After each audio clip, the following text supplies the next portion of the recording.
Well, greetings everyone, and welcome to another episode of Healing Ties 2.0, featured on the Whole Care Network and UKHealthRadio.com, the world's #1 talk health radio.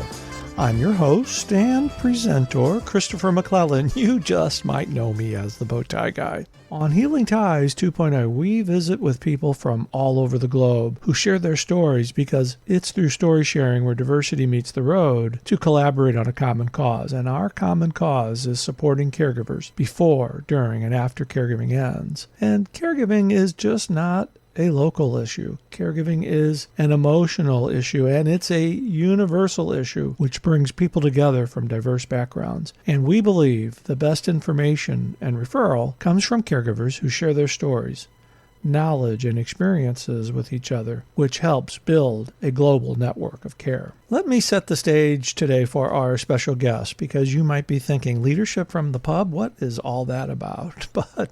And what does leadership have to do with caregiving? Well, I have to say everything. Now 7 years past my caregiving experience, and after earning a master's degree in leadership and communication, I firmly believe caregiving in and of itself is all about leadership and communication. The caregiver is the leader of the care team, rather the CEO, and is the responsibility of everyone on the care team to communicate effectively, especially in the midst of a crisis. But how do we do that? Well, my special guest today and long-standing friend of 20-plus years, Irvine Nugent, has seen firsthand how any new business skill won't be effective unless it's paired with true emotional intelligence. Irvine spent the majority of his career helping leaders and organizations and people like me harness the power of their emotions in powerful ways to create deeper connections, make more informed and level-headed decisions, and increase their influence throughout their career and their life. Remember, caregiving is an emotional experience. And to top that off, Irvine was born in Northern Ireland, and his richly varied background brings a true, unique perspective every time he speaks. Having grown up in a society torn apart by a dramatic period of violence and division, Irvine has seen the worst of what can happen when communication breaks down and people fail to listen and understand each other or manage conflict. This formed the foundation of his desire to help people communicate and listen better with one another throughout the world. Irvine helps people harness the power of their emotions so that they can have deeper connections, make better decisions, and increase their influences. He is internationally recognized trainer and top-rated keynote speaker, and is one of the few worldwide certified fax coders who are experts in reading facial emotions. A gifted storyteller, his programs are infused with passion and, of course, his natural Irish humor. He's the author of the book, Leadership Lessons from the Pub, and he also happens to be one of my most trusted friends for over 20 years. Let's join our conversation. Well, greetings, Irvine, and welcome to Healing Ties 2.0. It is an honor to visit with you today. We have such a long and rich history and friendship, and to be able to have you on as a guest today is just a thrill for me. Welcome. Well, thank you, Chris. The honor indeed is mine. And as you say, our paths crossed many, many years ago. So I'm looking forward to our conversation today and sharing and catching up a little bit. Yeah, it's been over 20 years if I do the math correct. Time flies, and you've been such a good friend for so long. But I have to ask you, as I ask all my guests, Irvine, how are you creating Healing Ties? That's such a great question. You know, I think, Chris, one of the things that I've realized perhaps later in my life is that healing ties have really been part of my DNA. And growing up in a society of conflict, I think it placed in my heart a desire to be a healer. And I think one of the ways I've always tried to respond to help people create ties. Right. And I do that presently working with leaders and organizations and helping them embrace the power of their emotions and to be a presence that creates connection and builds human workplaces. Very well said, because that's how I've always known you, as somebody who is a bridge builder, somebody that reaches out and creates healing ties. And I know, especially for our listeners in the UK, I'd just be delighted for you to share about your experience in growing up in Northern Ireland. Yeah, it is, Chris. I am classically known. They actually give my generation a name. We are children of the Troubles. I was born in 1967, and the Troubles in Northern Ireland started around that, and it was a backdrop to really growing up. And my family were very intimately affected by that, in that when I was 6, I grew up in a pub, and our house was above the pub. And when I was 6, the pub and the house was destroyed in a terrorist bombing. And we were literally left with the clothes on our back. Everything was destroyed. And while that is a story of disaster, it's also an incredible story of resilience, because my parents were 2 amazing human beings. Yes. Who taught us the power of resilience, and the power to recreate yourself, and the power to get yourself up and to create an optimistic future. And I think I've come to appreciate that more and more as I grow older. What an experience at age 6. Mm-hmm. And as people, and we'll certainly get to your book, but when I went through the book and I saw the pictures, and I don't know if I have this quote verbatim, but I think your dad said, "Watch me rebuild." Yeah. Yeah. So one of my memories is, of course, I was 6. And so I just remembered being picked up in the bed. And my dad, the IRA had gone in. They had placed a bomb on the counter. And so they'd given us 5 minutes. And my dad ran up to get my 4 sisters out and my mother out of the building. And I was asleep. He picked me up. He ran down the stairs across the street. And at that stage, the bomb went up. And my abiding memory of that moment is my dad raising a clenched fist and saying, "Watch me build again." And it's this deep guttural, response that we will rebuild. And he rebuilt and rebuilt. And the story is utterly amazing, and I appreciate you sharing bits of it. But I also know, as I've had the pleasure of knowing you for so long, that really formed you and your desire to help others. It did. When you grow up in a society that turns tribal, you have a choice, I think. And my parents kind of sewed that into, what is your choice? And the choice is you just go deeper and deeper into the tribalism and your side. And, every side, both sides had their narrative, their explanation of history. Or you decide that you're going to build bridges and not walls. And I think part of me always had yearned, it's kind of this deep thing. There has to be better than this. The human person is capable of such amazing feats that we can't descend into pure violence and hatred.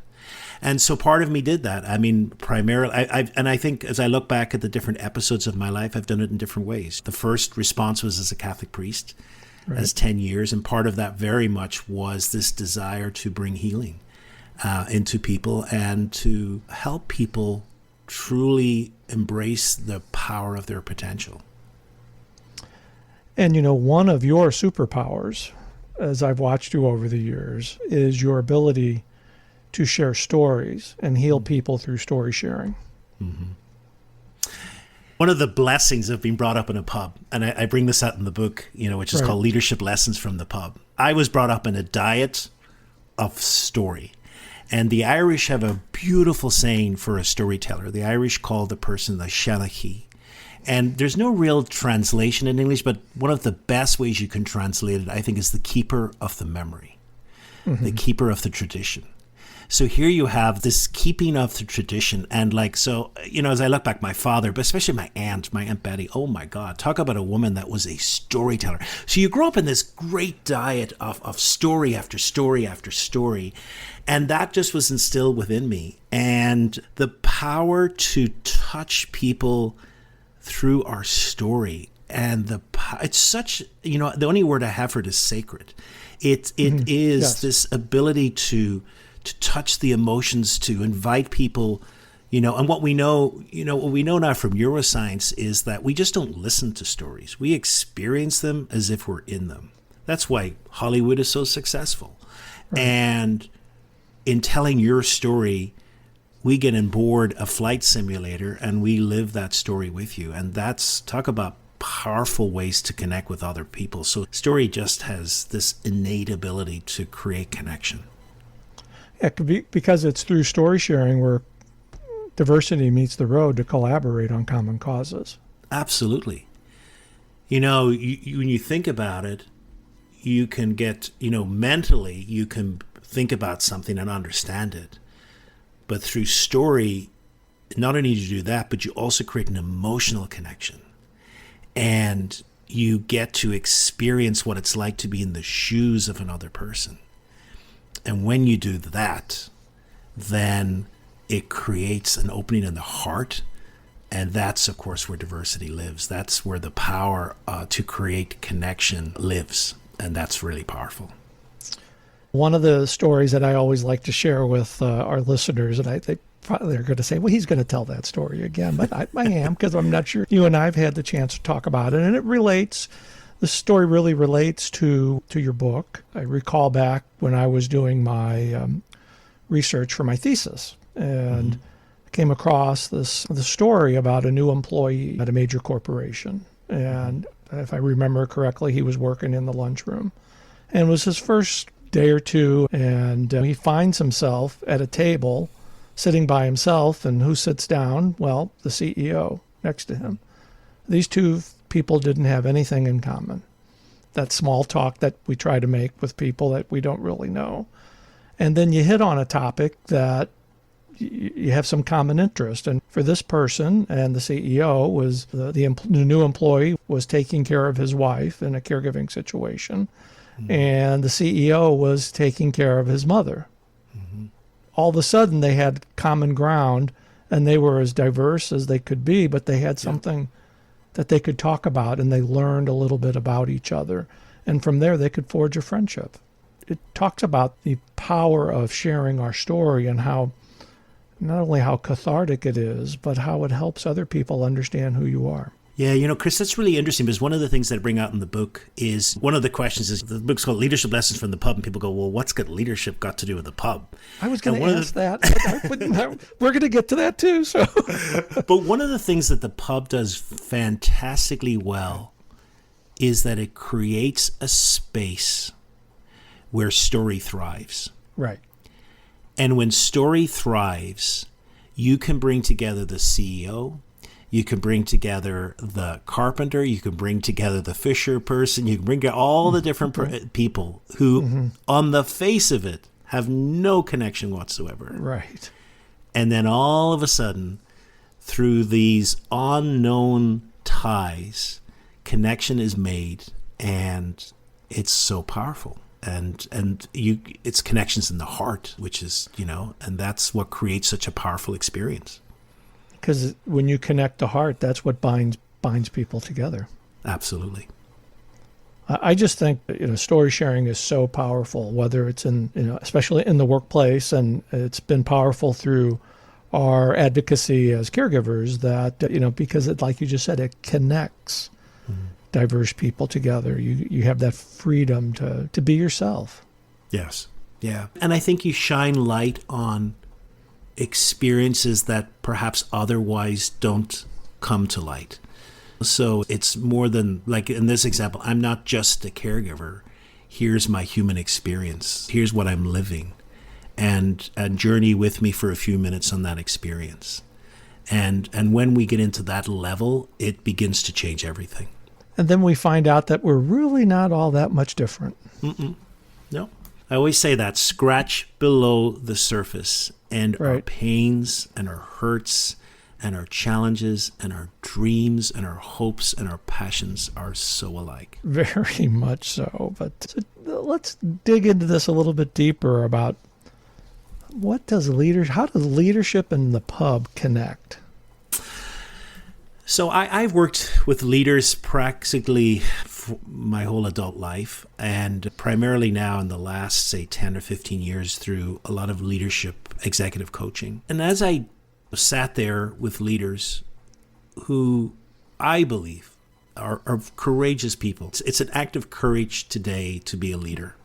Yes. Because there's many stones that are willing to be thrown at you. So to stand up and say, I'm going to lead, is a courageous act. Right. And just listening to their struggles and listening to them trying to create places where people felt they wanted to belong, where people felt that their potential was realized, that their diversity was respected. Right. And so then it brought me to this notion is the pub has been doing this for hundreds of years. Here you have this space where people voluntarily go, where they call it their local, where people are vulnerable in the sense of, when you go to a pub, you don't have to put on your airs and your graces. It's warts and all. You tell stories of daily life and the struggles. And I say there's a lot of lessons in the pub for leadership. And one of the surprises in the research for the book was that there's been very little sociological research on this phenomena of the pub. And you would think otherwise. Definitely. Yeah. And so the more I thought about it, I think there's some very powerful lessons and clues for leaders into how to build what I call more human places to work in. Right. Irvine, I'd be interested in your feedback on this because I kind of see a connection here with servant leadership.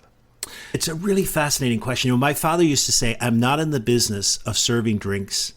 I'm in the business of creating a home.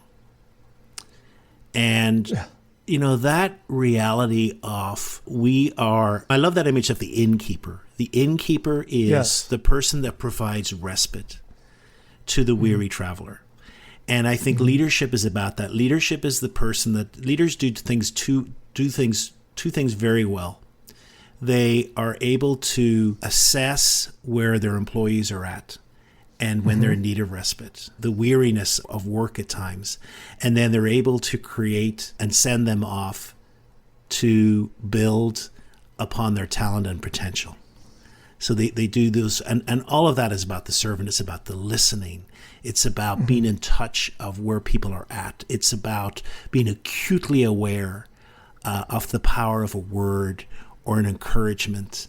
And it's less about what the leader does and more about how the leader is and how present they are. Goodness, because I see a strong connection as it relates to servant leadership and which I love, and we're going to get into the emotional intelligence as well.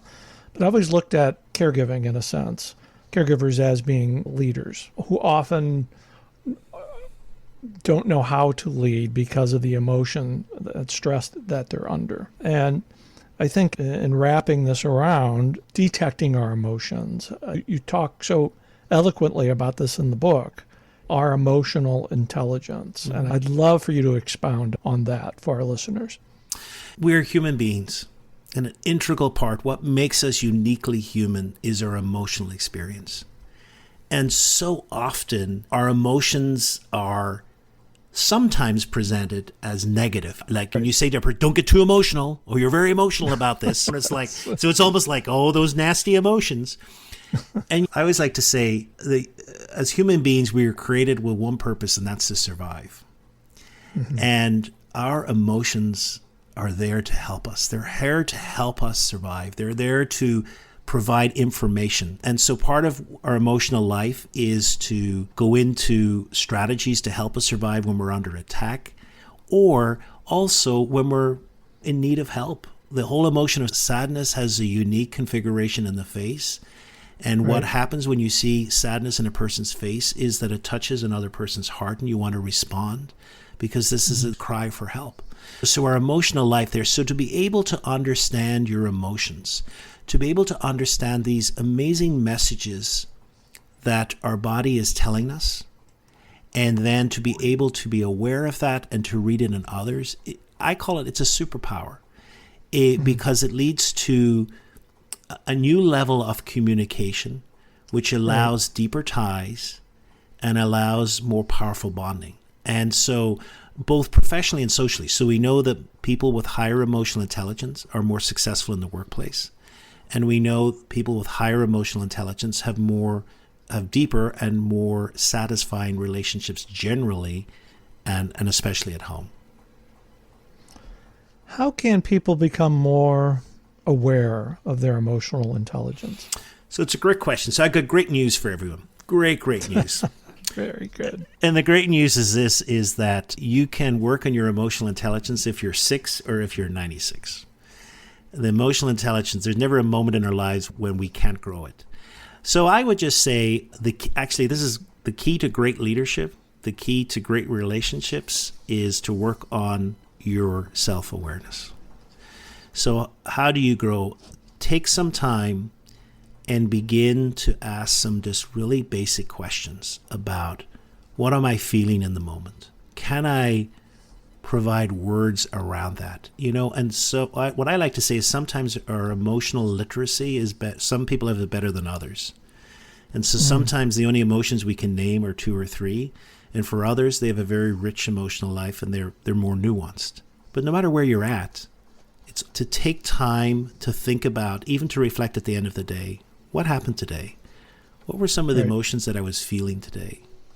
And to really think about that and to begin to notice patterns in our life and begin to notice what we're feeling, because I think that gives powerful messages to us, both in how we want to interact with other people and in the needs that we have.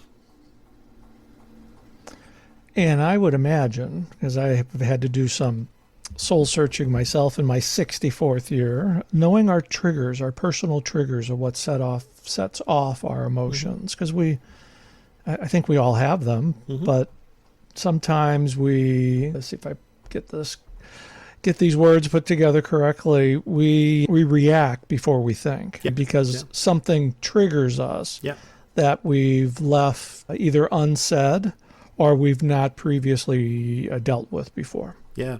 I can come up with a word, and the word is trigger print. They said, we're very familiar with our fingerprints. I like that. Yeah. So we know that everyone's fingerprint is unique and it's identified. Well, our trigger prints are unique. We may have some similar triggers, but because of my unique upbringing, because of my experience, my trigger print is going to be very different from you. One of my triggers is when I see a police flashing lights behind me, brings me back to my childhood and causes extreme anxiety. And that's still to today. That's part of growing up. It's mine. For others, it may be a person who triggers you. It may be something someone says to you. It may be talked down to. It may be talked over. Whatever it is. And it's possible to study these and to become more aware of them. And when we're more aware, then we have the ability to choose how we react and choose and manage those. I guess that's probably why it's real important for each one of us to know our own conflicts and our own conflict stories, and what really, go back to that. I love that. What's our trigger print? Yep, absolutely. Because, in many ways it can help us prepare. I mean, I was working with a client about 6 months ago. One of her triggers was that when someone spoke over her, she just shut down. It went back to some childhood memories of being spoken over. And she was a very successful businesswoman, but this was triggering her. And she began to notice the patterns, and we began working on that. And once you notice those patterns, then, and especially if they happen, so this was every Wednesday, the same person would shut her down. And so then we began to imagine other ways of reacting that would be less limiting and would enable her to feel more empowered. And it's all within our power to change. Yes. We're the only people we can change. If we get down the fool's game of trying to change someone else, we'll rarely be successful. But we always have the opportunity to change ourselves, and each day is a new opportunity to learn more about ourselves. And the great thing about, Chris, I like to say about emotional intelligence is if you have the humility and the curiosity, if you have the curiosity to realize that as we get older, there's always more to learn about ourselves and others. And then if we have the humility to realize that we don't know everything and that we're always learning more about ourselves.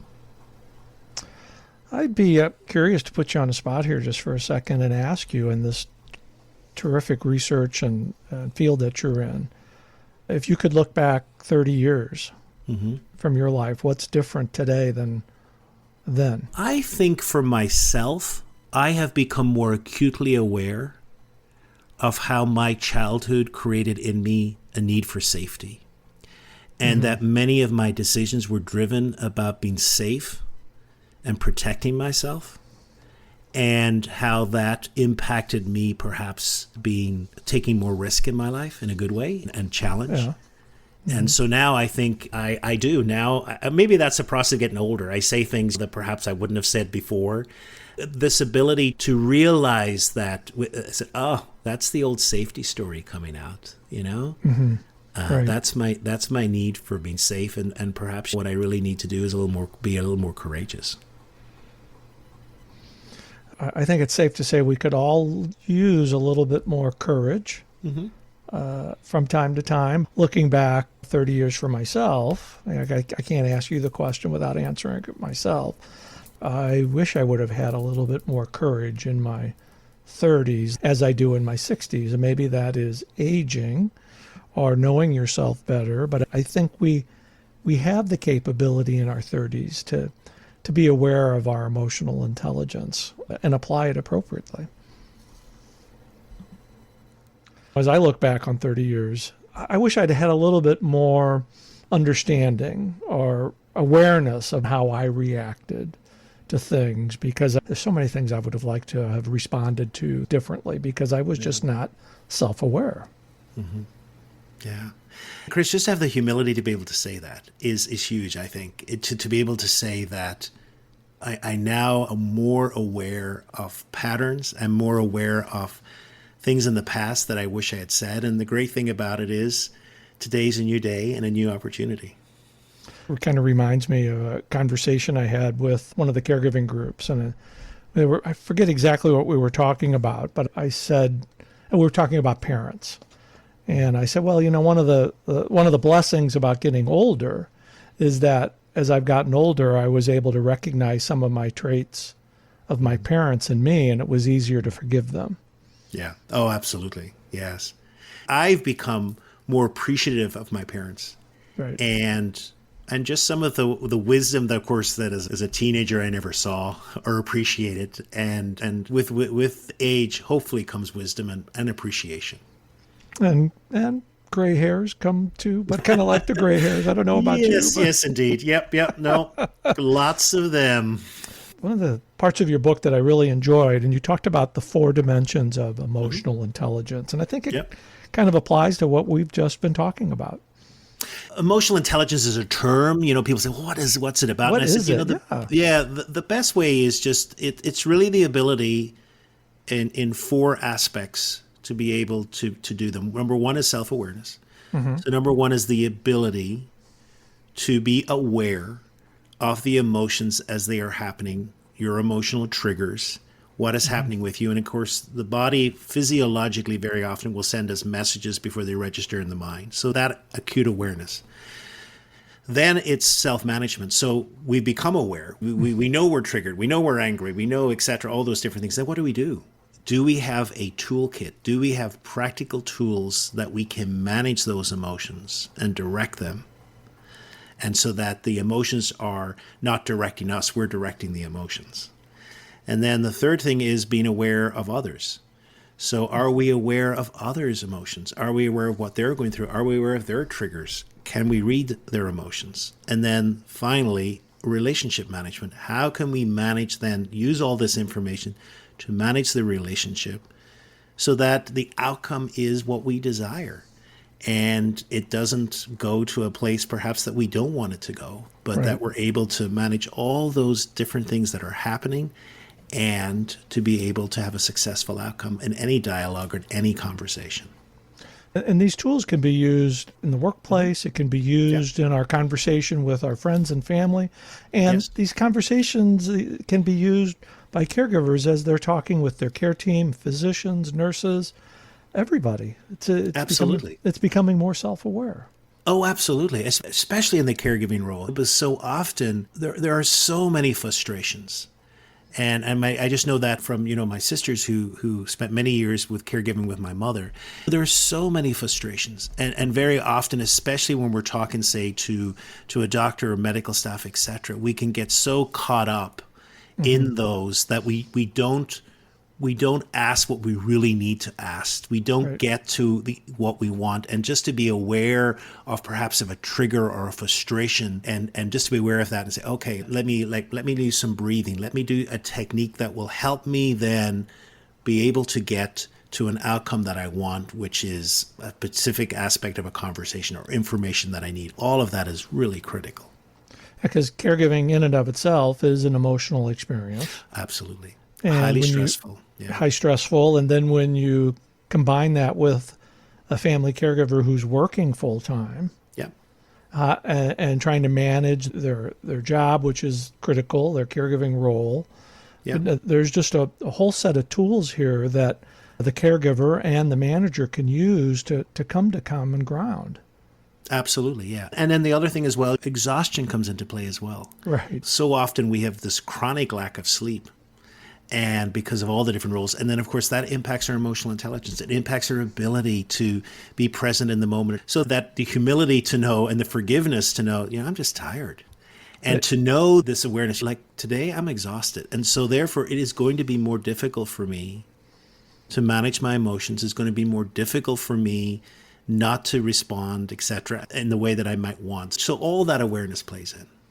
Isn't it funny how it comes full circle, as we talked earlier in the show about sharing the stories, and when we find out that we have similar experiences, it's a little bit easier to understand where we're coming from and how we can proactively deal with the emotions and the struggles.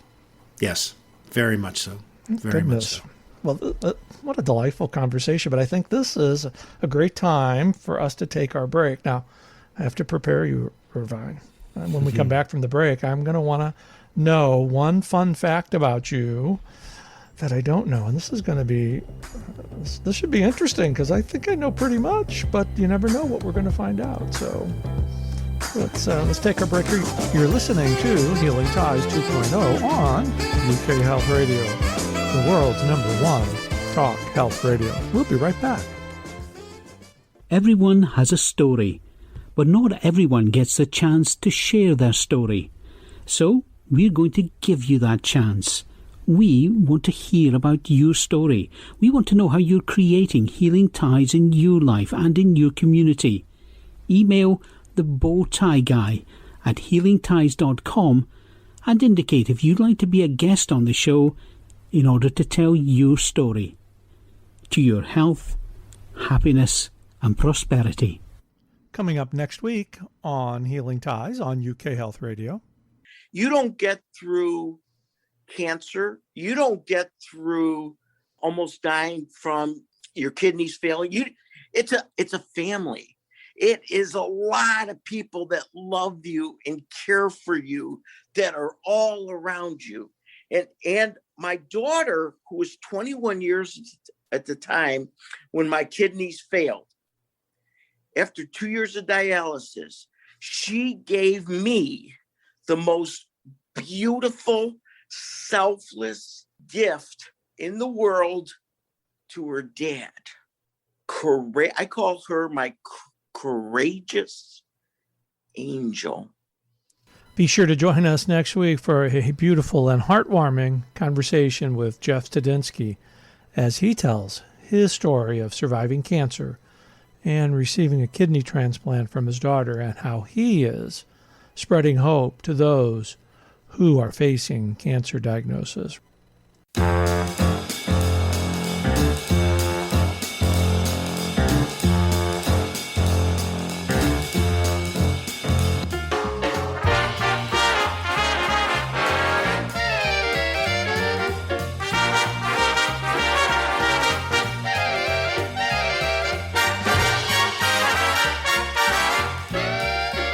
Well, welcome back, everybody. We are continuing our wonderful conversation with Irvine Nugent, my good friend Irvine Nugent of 20-some-odd years and a couple of waistlines ago.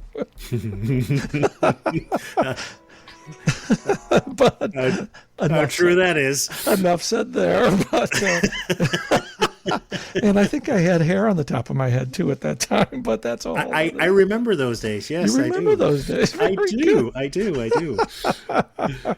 Goodness. But as I mentioned to you before the break, Irvine, I'm going to put you on the spot. Yeah. I'd like to know one fun fact about you that I may not know, and I know our listeners are sitting on the edge of their chair wanting to know. Oh, dear.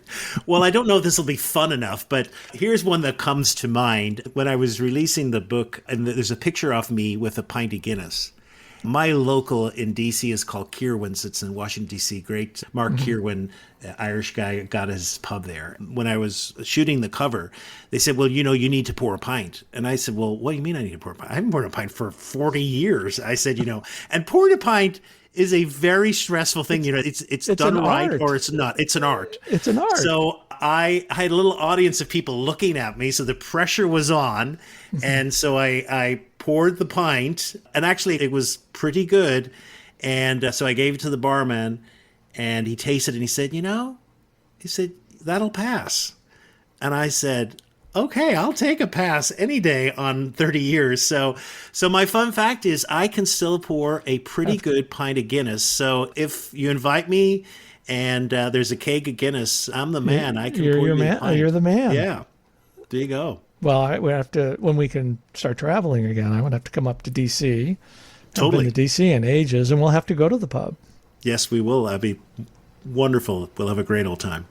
We'll share some wonderful stories and catch up. And goodness, it has been too long. Mm-hmm. Absolutely. What would you say to our listeners who are thinking about being more self-aware of their emotional intelligence and how they can transmit that to others? What suggestions would you have? So here's a few. We live in pandemic times, and we've come used now to this image of this invisible pandemic and the impact of that and how we can catch it. Well, long before the pandemic, our emotions are contagious. We catch each other's emotions. Right. And I always say to people, be very deliberate and methodical about what emotions you're sowing. And that's an amazing power you have. What mood am I sowing today? So I would just say some simple things that listeners can do is just take a little time to check in with yourself. To check in what's happening in your life today and what mood are you in? What's some of the emotions? And is that an emotion you want to sow? Because whether you intended to or not, people are going to catch it. Right. And you may just need to make a little adjustment. My website is there's a lot of different free resources there, but there's one that's called the 7-second reset. It's a great way of just 7 seconds, just resetting your mood. And just put your feet in the ground for second 1, seconds 2, 3, and 4, breathe in. Just notice what's happening in your body. And seconds 5, 6, and 7, breathe out. And just adjust and to just be more aware of where you're at in the moment. So that's one thing. And then just the second thing is very often we talked a little bit about caregiving, coming home and going to work. And I know a lot of us now are working from home, but we're going to be back at work pretty soon. And I always say those are two important thresholds. That to be very cognizant of what we're bringing to work and what we're returning home with. And just to take a couple of minutes to check in with yourself. Once again to say, what am I bringing home? Is this what I want to bring home? Do I need a little adjustment? And what am I bringing to work? And is this how I want to show up? And it's those little moments of just taking check-in times to be more, because we live in a life of such hurry and it's becoming more rapid. And those check-in moments are incredibly powerful and can really change how people experience us and how we experience others. I think I'm going to change my theory from caregivers a 5-second daily intention for themselves to setting a 7-second daily intention for themselves. Mm-hmm. And one final thought before we go, and I am going to steal this from you. Well, not steal it, borrow it. Chief Storyteller Officer, Irvine Nugent. Yes. I've known that about you for over 20 years. and it is an honor to be your friend. Well, likewise, Chris. Likewise. This has been an honor and a pleasure. So let all our listeners know how they can find your book and your website.